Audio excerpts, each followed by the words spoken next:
दिसणं आणि असणं यातला फरक समजला की फसणं बंद होतं. पाकिस्तान क्रिकेट टीमला कुठं ना कुठं तरी हे रिअलाईज व्हायला पाहिजे आता की ते काय दिसत आहेत वर्सेस ते काय आहेत, यात फरक आहे. त्यांचा गेम इम्प्रूव्ह करायला हवा आता. कालच्या मॅचमध्ये एक जर आपण टॉस सोडला, पाकिस्तानने टॉस जिंकून आपल्याला बॅटिंग दिली आणि अभिषेक शर्माची विकेट त्यांनी लवकर घेतली. या दोन गोष्टी जर सोडल्या तर त्यांच्या बाजूनी काहीच झालेलं नाही काल. ईशान किशन नावाचं वादळ जेव्हा सुरू झालं, दुसरं तिसरं काहीच होत नव्हतं, फक्त चौफेर फटकेबाजी होत होती सगळीकडे.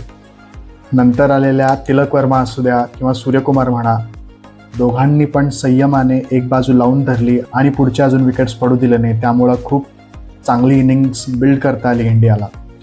पाकिस्तानचे काही बदल लक्षात आले नाहीत. त्यांनी बॉलिंग जेव्हा सलमान आगाची स्वतःची त्याची चांगली पडत होती तरीसुद्धा त्यांनी कंटिन्यू केली नाही आणि 7व्या आणि 8व्या ओव्हरमध्ये त्यांनी अब्रार आणि शादाब खान यांना बॉलिंग दिली. ईशान किशननी भरपूर धुतला त्यांना. तो आऊट झाला तेव्हा ऑलरेडी डॅमेज होऊन गेला होता. मॅच पाकिस्तानकडून लांब गेली होती.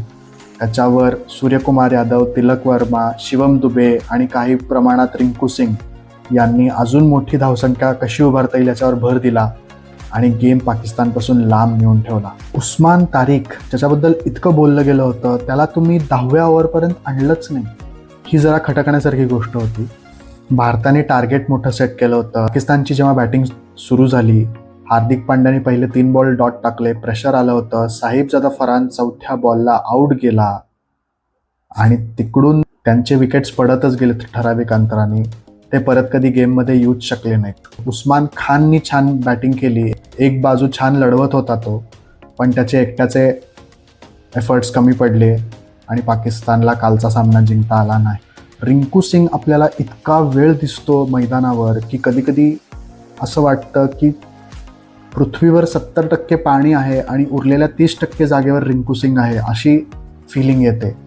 कॅच उडाला तो पकडायला रिंकू सिंग आहे. नो मॅच झोनमध्ये बॉल गेलाय, डाईव्ह मारून 4 अडवायला रिंकू सिंग आहे. सगळीकडं जिकडं तिकडं रिंकू सिंग दिसत होता. खरं तर वाटलं होतं की अटीतटीचा सामना होईल, थोडी का होईना फाईट होईल पाकिस्तानकडून आणि इंटरेस्टिंग मॅच होईल, पण तसं म्हणायला गेलं तर 1 सायडेड मॅच झालेली आहे. आणि भारत पाकिस्तान अशाच 1 सायडेड मॅचेस होत राहिल्या तर तो दिवस दूर नाही जेव्हा या मॅचच्या भोवती जे ग्लॅमर आहे, जे प्रेक्षकांची ओढ आहे, ती कमी होईल.